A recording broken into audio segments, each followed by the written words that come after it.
दोस्तों नमस्कार। आज हम प्रोग्राम करने जा रहे हैं बांग्लादेश के ऊपर। बांग्लादेश की हालत तो आपने देखी है, कैसी हालत है वहाँ पे। हिंदुओं पे अत्याचार किए जा रहे हैं और वहाँ पे इलेक्शन भी होने वाले हैं और चिन्मय कृष्ण दास जो एक वहाँ पे जोगी हैं एक हिसाब से, उनको जेल में डाल दिया गया।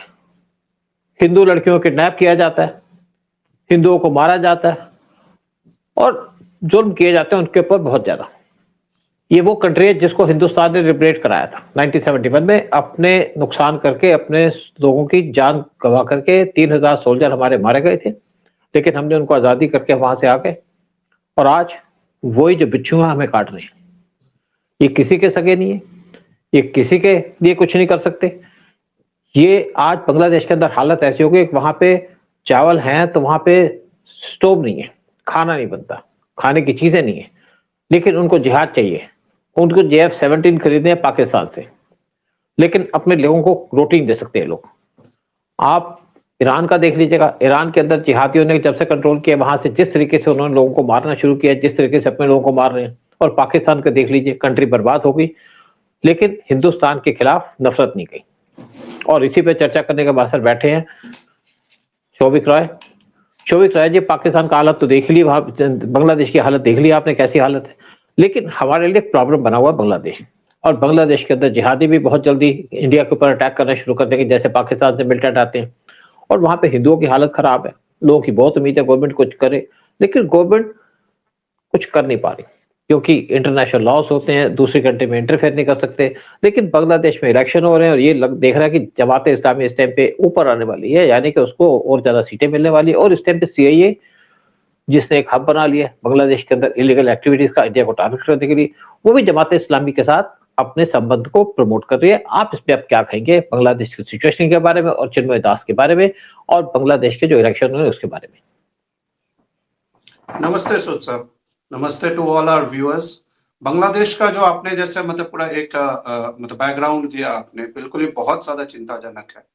एंड चिंता इसलिए भी है इंडिया का सिक्योरिटी के स्टैंड पॉइंट से, प्लस जो 1.25 से 1.5 करोड़ जो हिंदू वहां पे रहते हैं और अलग अलग जगह पे रहते हैं।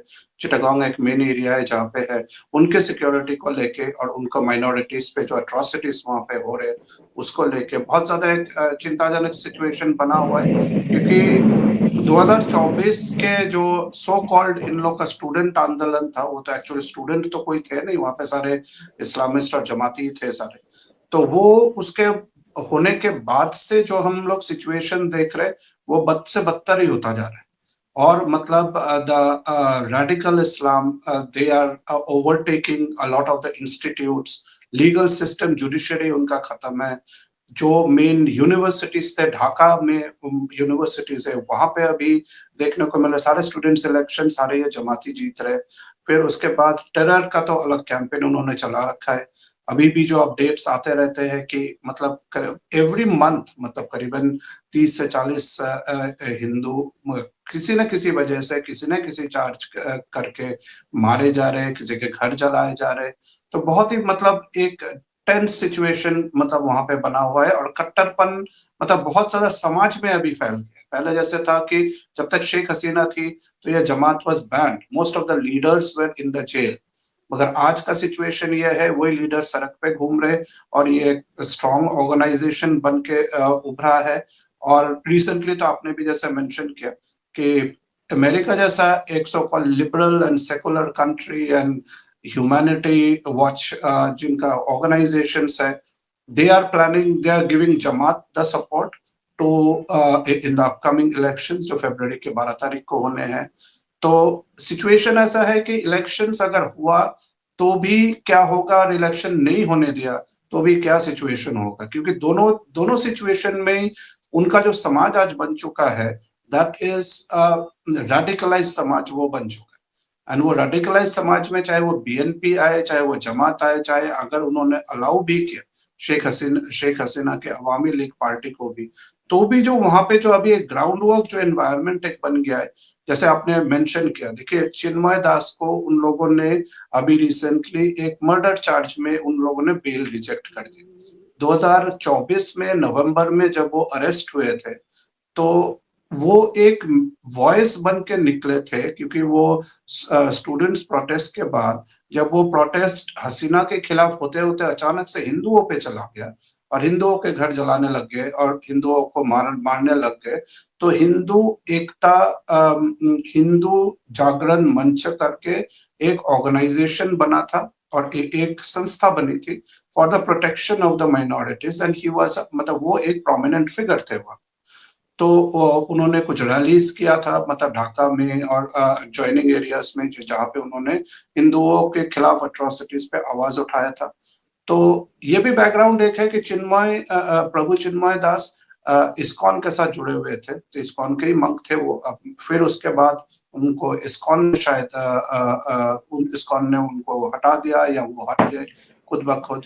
तो उसके बाद उन्होंने मतलब उनको अरेस्ट किया गया।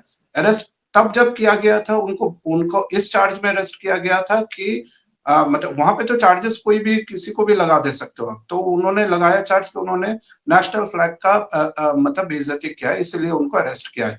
बोला कि उन्होंने हिंदू मतलब झंडा, मतलब सैफरन फ्लैग उन्होंने बांग्लादेश के झंडे के ऊपर लगा दिया, ये फ्रेम्ड चार्ज था।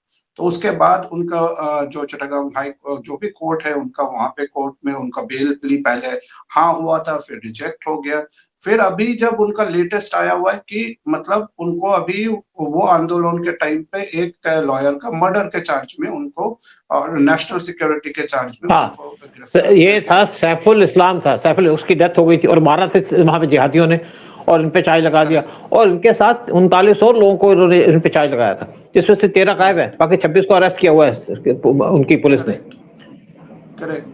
प्रभु चिन्मय दास का सुने, जब उनको मतलब मतलब इस चार्ज में जब अरेस्ट किया गया, उन्होंने मतलब इतना, मतलब उनके आंखों से आंसू थे और उन्होंने ऐसा सेंटिमेंट दिया उन्होंने कि उन्होंने बोला कि देखो, मैं एक वैष्णव आदमी हूँ, मैं तो एक जानवर को भी नहीं मारता, ना मैं खाता हूँ ना मैं मारता हूँ, ये सोच के कि किसी और प्राणी पे कोई मतलब कोई मतलब हत्या ना हो या उसका मतलब जान ना जाए, और इन लोग मेरे को एक आदमी को मारने के चार्ज में मेरे को गिरफ्तार कर, यही बोल के मतलब वो चले गए, पुलिस वाले उनको उठा के चले गए। तो मतलब ये जो सीन है, मतलब ये बहुत ही दुखद है, क्योंकि वो जज जो स्टेटमेंट दे रहा था, पता लग रहा था कि मतलब उन्होंने मतलब वही उनको बोला गया था, तो उन्होंने ऐसे ही मतलब जैसे हैंडल करना था। बाकी the charges are all being framed. अभी आप देखोगे कि ये सारी चीजें ऐसे फेनेटिक लेवल पे मतलब जा रहा है। तो चिन्मय दास हो गए, अब रिसेंटली आपने देखा होगा कि वो आईसीसी T20 गेम को लेके, मतलब जिस देश में, हमारे जैसे देश में बांग्लादेश की क्रिकेट टीम को अचानक से सिक्योरिटी इश्यूज हो गए, तो दे आर सेइंग दैट हमारा जो गेम्स है वो इंडिया में नहीं होने चाहिए, वो इंडिया से बाहर न्यूट्रल वेन्यू में आप दीजिए, तभी जाके हम खेलेंगे। आईसीसी ने मना कर दिया, बोले ये तो इसमें एक और बात थी, इनको भड़काने वाला था पाकिस्तानी जो एक मिनिस्टर है, जो हमारी ट्रॉफी लेके चला गया था, उसने भड़काया, कहते अगर आपको निकाल देंगे तो हम भी चले जाएंगे। तो बांग्लादेश ने कहा कि हमें तो निकाल दिया, आप भी बॉयकॉट कर दो, तो पाकिस्तान चुप हो गया, पाकिस्तान उनको आगे करके आप तो भाग गया। अब बांग्लादेश के जो प्लेयर्स हैं कहते जब मीटिंग हुई तो हमसे वहां डिस्कशन की गई कि यहाँ पे हम बॉयकॉट करना चाहते हैं, कहते हमसे बात ही नहीं की, जबकि हम इंडिया जाना चाहते हैं। और इससे क्या है कि बांग्लादेश के क्रिकेट को बहुत ज्यादा नुकसान होगा, तो यहाँ पे आईसीसी ने मना कर दिया, क्योंकि इंडिया का इन्फ्लुएंस है बहुत ज्यादा, और इसके साथ स्कॉटलैंड की टीम को अंदर ले लिया। लेकिन बांग्लादेश के प्लेयर्स का तो फ्यूचर ब्रेक हो गया, खत्म हो गया। पूरा बांग्लादेश क्रिकेट ही खत्म हो जाएगा सर, क्योंकि उनको तो आईसीसी से एक स्टैंडर्ड अमाउंट मिलता है ना, उनका जो पीपीएल या कुछ जो भी है टूर्नामेंट जो चलता है, कहाँ का इकोनॉमी है? तो उनके इकोनॉमी के नाम पे तो कुछ भी नहीं है, राइट। फरवरी के 1 तारीख से अभी वहां पे जो मिल्स, जो उनका टेक्सटाइल सबसे बड़ा इंडस्ट्री है, वो सारे बंद हो रहे, क्योंकि उनका मिल का जो एसोसिएशन है, उन्होंने बोला कि हम बंद कर रहे क्योंकि हमारे लिए सस्टेनेबल नहीं है। तो मतलब दैट एंटायर जो जीडीपी उनका था, एक टाइम पे बताया जाता था कि इंडिया से भी फास्ट ग्रोइंग है, या टेक्सटाइल इंडस्ट्री उनका हमसे भी डेवलप्ड है, वो तो खत्म कर दिए इन लोगों ने, तो गरीबी वहां पे और बढ़ेगा। फिर ट्रांजिट रूट्स जो उनके इंडिया के साथ मतलब इंडिया के थ्रू जो ट्रांजिट रूट्स जो उनको मिले हुए थे, मतलब ये तो हमारा जेनरोसिटी था कि उनको हम एक्सपोर्ट करने के लिए हमारे लैंड रूट्स देते थे। फिर वो आपको पता ही हुआ कलकत्ता के हब में आता था, फिर वो दिल्ली से मतलब लॉट ऑफ स्टफ मतलब उनका एक्सपोर्ट होता था, तो वो बंद हो चुका है यहाँ पे। सो खाने को उनको चावल भी इंडिया से चाहिए, बिजली भी इंडिया से चाहिए, ठीक है, दुश्मनी भी उनकी इंडिया से है। तो मतलब ये मतलब मेरे को तो ये दूसरा सीरिया बनता हुआ दिख रहा है, क्योंकि जब ये चीजें इंटरनली होगा, लड़ाई झगड़े, देखिए आज वो Hindu Hindu anti India India कर रहे हैं, मगर आपस में भी लड़ेंगे, राइट। और वो सिचुएशन ऐसा होगा, अलग अलग गुट बनेगा, अलग अलग दले बनेंगे, पॉलिटिकल, नॉन पॉलिटिकल, रिलीजियस, आपस में लड़ेंगे, हमें परेशान करते रहेंगे बॉर्डर में, क्योंकि हमारा बॉर्डर कहीं ना कहीं पोरस है, कहीं ना कहीं आना जाना हो सकता है, क्योंकि सबको तो खड़े होकर तो गोली नहीं मारा जा सकता, और वो बॉर्डर काफी कॉम्प्लिकेटेड है, कहीं पे लैंड है तो कहीं पे रिवर है, तो वो मैनेज करना बहुत मुश्किल है। तो मेरे को तो ये बिल्कुल एकदम डाउन हिल जाता हुआ दिख रहा है। दूसरा ये इंडिया के बगल में दूसरा सीरिया बनता हुआ दिख रहा है इसमें। उदय, वैसे भी देखो एक बात है ना, शोभित, पहले भी तो बांग्लादेश का बुरा हाल था। वो तो इंडिया के अंदर 1 करोड़ लोग आ गए तो वहां पे डेवलपमेंट होनी शुरू हो गई और हमने उनको वापस भेज दिया। फिर उसके बाद इंडिया की मदद से डेवलप कर रहे थे। जब शेख हसीना आई तो वहां पे अच्छा डेवलपमेंट का काम चल रहा था, लेकिन इन्होंने उसी को मार दिया जो इनकी कंट्री को प्रमोट कर रहा था। पहले इनको रिलीज किसने कराया था? इनको तो मुजीबुर रहमान ने बनाया, और उनको पहले मार दिया बांग्लादेशियों ने, अपने ही लीडर को मार दिया, गोली से मार दिया, पूरी फैमिली डिस्ट्रॉय कर दी। फिर जब शेख हसीना आई तो उन्होंने वहां पे प्रमोट करना शुरू कर दिया, इकोनॉमी को डेवलप करना शुरू कर दिया, और उसके बाद उनको वहां से भगा दिया। 1 घंटे का टाइम था 5 अगस्त को, अगर ये शेख हसीना वहां से जाती ना या इंडिया ना आती तो इसको वहीं पे मार देना था। शायद आधे घंटे का टाइम मिला होगा, और मतलब जो इनको रोटी देता है उसी के खिलाफ होते हैं। लेकिन बात आती है कि बांग्लादेश के अंदर अब इलेक्शन कौन जीतेगा? क्या बीएनपी जीतेगी? और ये अब माना जा रहा है, पहले तो बीएनपी को क्लियर चिट मिल रही थी, लेकिन अब ऐसा लगता है कि बीएनपी के बदले इस टाइम पे जो आपकी जमात इस्लामी पार्टी है उसको भी काफी सपोर्ट मिल रही है। अब सीए भी उसको सपोर्ट कर रहा है, सीए उसको ये सपोर्ट इसलिए सपोर्ट कर रहा है कि आज बांग्लादेश बन चुका है एक टेररिज्म का हट। हाँ, जमात को तो है, लेकिन दूसरी बात है कि सीए क्यों सपोर्ट कर रहा है? सॉरी सीआईए क्यों सपोर्ट कर रहा है जमात को? सर वही मेन चीज है। अब क्या है कि मतलब the only reason can be कि एक डिस्टर्बिंग एलिमेंट इंडिया में बना के रखने के लिए ईस्टर्न बॉर्डर में, बिकॉज सभी को पता है कि जमात का क्या बैकग्राउंड है। जमात चाहे पाकिस्तान में हो, इंडिया में हो, चाहे बांग्लादेश में हो, और बांग्लादेश का जो 1971 का इंटरनल अट्रॉसिटीज जो हुआ था ऑपरेशन सर्चलाइट के अंडर, जब पाकिस्तान फौज ने किया था, तो उनको वो भी जमात ने किया था, बोलते थे। तो वो सारे जमाती तो थे, रजाकार जो थे वो इवन बीएनपी ने कहा, बीएनपी के जो नए लीडर हैं शेख खलीदा जिया के जो बेटे हैं, उन्होंने कहा जी जमात तो उनके साथ मिली हुई थी, जमात ही ने सारे लोगों को मारा, और जमात इस टाइम पे पावर में आने की कोशिश कर रहा है या पावर में शेयरिंग मिलेगी इसको। लेकिन मेन बात है कि बीएनपी पावर में आती तो सोच भी सकते थे कि चलो इंप्रूवमेंट होगी, गवर्नमेंट उससे गवर्नमेंट टू गवर्नमेंट कॉन्टैक्ट बना पाएगी। लेकिन जमात जैसी पार्टी वहां आएगी जिसका पूरा कंट्रोल होगा पाकिस्तान के पास, तो वहां पे क्या अचीव कर पाएगी? इंडिया भी कुछ नहीं कर पाएगी। अब ये तो है नहीं कि वहां पे अपनी आर्मी को भेज करके सबके लोगों को मारना शुरू कर दें। लेकिन मेन बात है कि यहाँ पे जो बांग्लादेशी थे वो तो भूखे थे, और आज फिर भूखे बनने जा रहे हैं। इनको आदत है भूखे रहने की। और आप मैं ईरान की बात कर लीजिए, ईरान बड़ी प्रॉस्पेरस कंट्री है, जिसको वहां पे जो इस्लामिस्ट हैं डिस्ट्रॉय कर दिया। पाकिस्तान वैसे डिस्ट्रॉय हो रहा है, लेकिन बांग्लादेश फिर डिस्ट्रॉय होगा। लेकिन मेन एक और बात आती है कि हमारे एक तरफ पाकिस्तान एक तरफ बांग्लादेश, दोनों भूखी कंट्री, हमें तो बड़ी परेशानी की बात है, क्योंकि अगर आपके आसपास की कंट्री में डेवलपमेंट हो, प्रोग्रेस हो, तो हमें फायदा होता है। चाइना से हमारा बॉर्डर का डिस्प्यूट है, लेकिन चाइना के साथ हमारी ट्रेड भी बहुत ज्यादा है। $110 बिलियन की हम ट्रेड करते हैं चाइना के साथ, पाकिस्तान के साथ कोई ट्रेड नहीं है। उसी तरीके से बांग्लादेश की तरफ से हमारी कोई ट्रेड नहीं होगी, और करनी भी नहीं चाहिए। लेकिन इंडिया की गवर्नमेंट इस टाइम पे, हाँ जैसे आप बोल रहे हो ना सर, ये हमारा एक एडुकेटेड एक मतलब सच थॉट है, जहां पे हम लोग हमेशा सोचते हैं कि हमारा नेबर अगर पीसफुल हुआ, हमारा नेबर अगर डेवलप हुआ, तो वो हमारे लिए भी अच्छा है, उनके लिए भी अच्छा है। मगर प्रॉब्लम ये है कि उनके वहां पे जो पॉलिटिकल सिस्टम्स है, सोशल सिस्टम्स है, वो ऐसा सोचती नहीं तो आप देखिए ना, मतलब जिस देश को इंडिया से इतना सपोर्ट मिला हुआ था, जिस देश का मतलब तीनों मतलब 3 साइड्स इंडिया घेरा हुआ है, मगर एक फ्रेंडली और एक इक्वल फ्रेंड का मतलब दर्जा दिया हुआ था। ऐसा भी नहीं कि हम बड़े थे तो हम दादागिरी करते थे, मगर हमने आपको सारे मतलब फैसिलिटीज आपको दिए, सारे मतलब आपके जो इंडिपेंडेंस के टाइम से लेके सारे सपोर्ट जो हो सकता है हमने आपको दिए, उसके बावजूद आप रिटर्न गिफ्ट हमें क्या दे? रिटर्न गिफ्ट आप मतलब हमें ही मतलब कैसे आप बर्बाद करोगे या हमारे लिए अड़चने कैसे खड़े करोगे?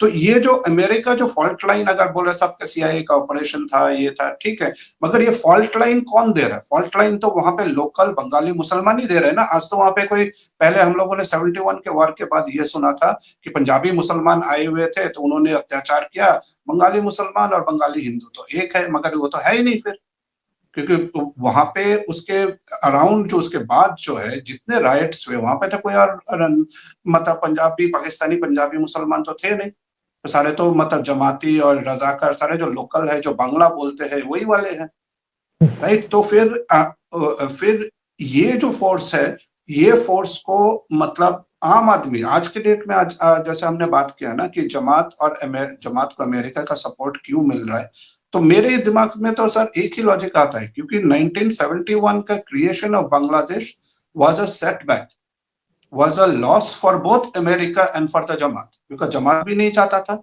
कि अलग देश बने, बिकॉज वो उसी इस्लामिक या गजवाई हिंद या इस्लामिक फंडे के अंडर रखना चाहता था, और अमेरिका भी नहीं चाहता था। तभी तो आपने भी वो शोज किए हैं, पैसिफिक फ्लीट और ये वो भेजा था इंडिया को रोकने के लिए।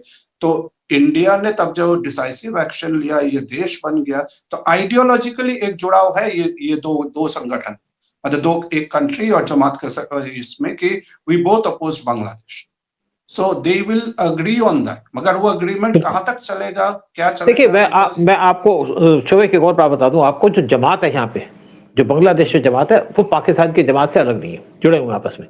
बिल्कुल। और जिन लोगों ने शेख मुजीबुर रहमान को मारा वो थे रजाकर्स, जो बिहार से आए थे, उन्होंने मारा। उनको बता भी दिया था हमारी गवर्नमेंट के द्वारा या हमारे रॉ के चीफ के द्वारा कि आपको मारने वाले, उन्होंने मारा नहीं। उनका मेरे तो बच्चे, मैंने तो उनको पाला, मैंने तो बड़ा किया, मेरे को क्यों मारेंगे? लेकिन उन्हीं को मार दिया। शेख हसीना उस टाइम पे लंदन में थी, जिस वजह से बच गई। उनकी जो बहन है शेख, जो दूसरी उनकी बहन है, वो भी उस टाइम पे लंदन में थी, तो बच गए, इंडिया के अंदर रहे, सब कुछ हुआ। फिर पावर में आ गए, तो हमारे पिछले 10-12 साल से बड़े अच्छे रिलेशन चल रहे थे। बॉर्डर का एग्रीमेंट भी साइन कर दिया गया जब पीएम मोदी गए थे बांग्लादेश के अंदर 2015 में। तो जो बॉर्डर का एग्रीमेंट साइन करने के बाद कुछ जो डिस्ट्रीब्यूशन था लैंड का पेपर के ऊपर, वो भी कर दिया गया, और वहां पे फेंसिंग का काम भी शुरू कर दिया गया।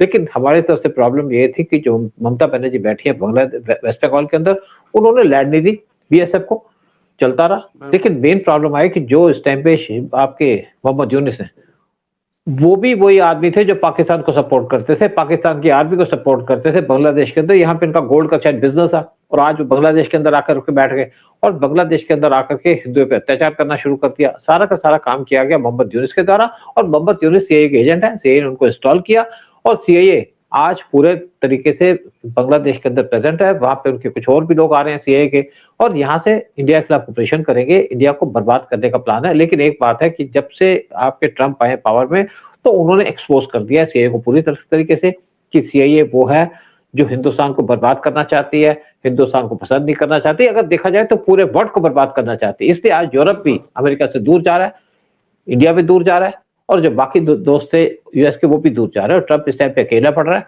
लेकिन एक बात जरूर है कि बांग्लादेश एक बड़ी क्रिटिकल प्रॉब्लम बनेगा इंडिया के लिए फ्यूचर के अंदर भी। इंडिया कैसे टैकल करेगा, कैसे डील करेगा, वो बात की बात है। जैसे सिचुएशन है कि हमारी, लेकिन हमें एक पॉजिटिव एस्पेक्ट ये है कि हमारी गवर्नमेंट इस टाइम पे अलर्ट है, जानती है हमें क्या करना है, क्या हमारा एजेंडा है।